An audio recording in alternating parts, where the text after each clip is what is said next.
এইফালে চাওক চিঙৰা কচৰি দেখিছে চিঙৰা কচৰি বনাই আছোঁ আৰু আজি কি মিঠাই বনাওঁ মই আপোনালোকৰ মাজলৈ দি থাকিম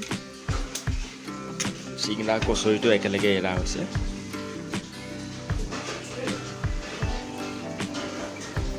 আৰু এইফালে চাওক কাটা নিমকি বনাই ৰেডি কৰি দিলোঁ দেখিছে কাটা নিমকি হৈ গ'ল আৰু এইফালে চাওক গোটা নিমকি বনাই আছোঁ লাহে লাহে ওপৰলৈ উঠি আহিছে দেখিছেনে আৰু এইফালে চাওক গোটা নিমকি মোৰ ৰেডি হৈ গ'ল এনেকৈ মই দিনটো মিঠা বনাই থাকোঁ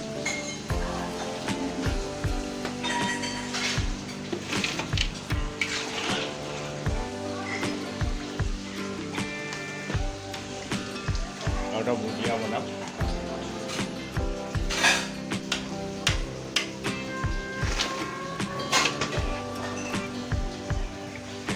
আৰু এইফালে চাওক ভুজিয়া ৰেডি হৈ গ'ল নৰসিংহ পাত দি ভুজিয়া বনাওঁ খুব খাবলৈ টেষ্টি হয় আৰু এই ভুজিয়াটো মানুহ বহুত দূৰৰ পৰা বিচাৰি আহে দেখিছেনে